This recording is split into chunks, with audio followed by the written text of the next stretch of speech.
Buckle up and get ready to take a flight around the world on Epcot Soarin'. I'm going to take you inside the ride and share with you everything you need to know to feel comfortable as a plus-size person on Soarin' at Epcot. Let's fly! Welcome to Pammy Plus Parks.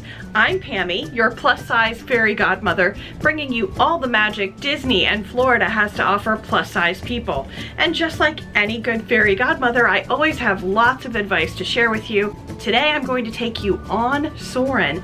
I'm going to show you the seats, I'm going to show you the seat belts, and I'm going to give you a whole bunch of special tips that are going to make you feel ultimately comfortable as a plus-size person on Soarin'. Let's start with a little bit of information about myself. I am 5 feet 4 inches tall, I weigh 350 pounds, and I wear a US women's size 30, 32, or a 4-5X.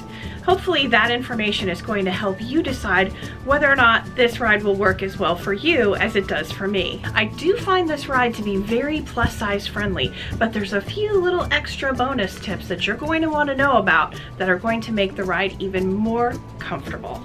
Soarin' is located inside the Land Pavilion, which is inside a future world at Epcot. There's a long, wide, sloping path to get up inside the entrance to the land. Once you get inside the Land Pavilion, you're actually on the second floor. That's how high that slope is. Here's a special tip if you're in an EVC. There's 2 rides inside the Land Pavilion. The second ride is Living with the Land, and it's a boat ride. That boat ride has a really tight, curvy queue that you can't get an EVC through. So what they ask you to do is transfer from your EVC into a wheelchair. Just as you enter the Land Pavilion, they actually have EVC parking, and they've got wheelchairs that they let you use free of charge. If you're planning on riding both Soarin' and Living with the Land, I suggest you transfer from your EVC into a wheelchair at this point. It'll save you a little bit of time later on. In order to get to the entrance of Soarin', you need to get down to the ground level of the Land Pavilion. There's a few ways you can do that. There's an escalator and stairs. And the escalator, like about 30% of the time that escalator isn't working. So if you think you'll have any difficulty using an escalator or the stairs, there's also an elevator available. Once you get downstairs, you'll notice that Soarin' has 2 line entrances. One's for fast passes and one's for standby. Let's take a look at the queue. You'll notice whether you're in the fast pass line or the standby line, there's like a gentle upward slope.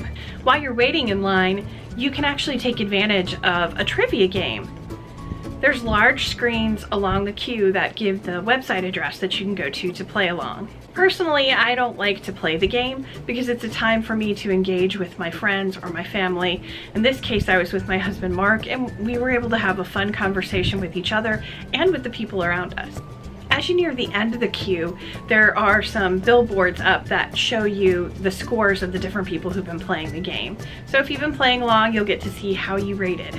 Now you know you're getting into the home stretch on this ride when you get to the point in the queue where you're assigned to your concourse. There's 3 concourses, A, B, and C. From my personal experience, I don't think it matters which concourse you're in. They all seem pretty much the same to me. I know what you're thinking.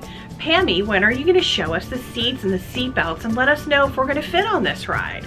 Well, I fit just fine on this ride, and I think you will too. Let's have a quick look at those seats. You can see from this shot that basically what you have is a really, really, really long bench that is divided by very low armrests. They're not really armrests, they're almost like grab bars, but they're not really grab bars, they're really more like seat dividers. The width of the seat I find very comfortable, and I've never had any issues with those metal seat dividers.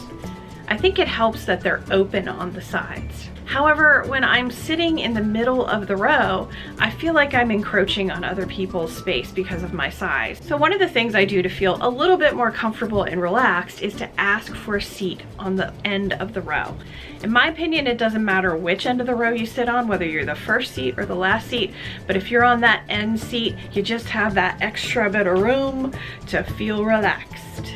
It's really easy to make sure that you get one of these seats. All you have to do is ask for it.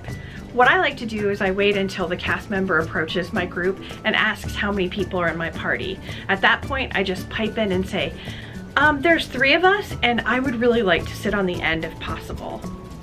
Or I say something like, may I please have a seat on the end of the row?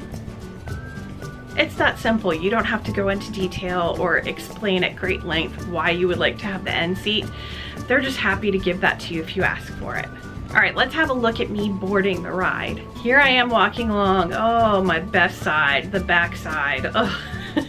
Here you can see the seats. It's a really long row, and here I am going to the very end of the row. And I'm gonna do what I usually do when I'm going to sit down, and that is to pull the belt all the way out, and I put it around my body.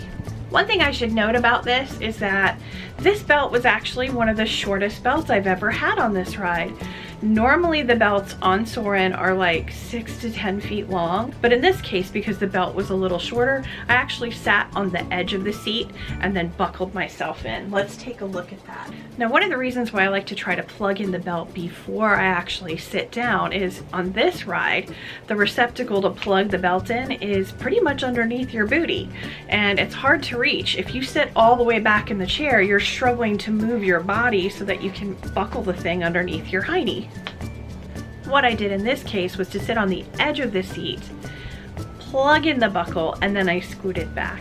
Okay, now I'm going to give you a little tiny taste of what the ride is like. As you can see from this footage here, the seats rise up in the air. They go about maybe 15 to 30 feet in the air depending on which row you're in. The opening scene makes you feel like you're soaring through the air in a hang glider. And there's the famous Matterhorn.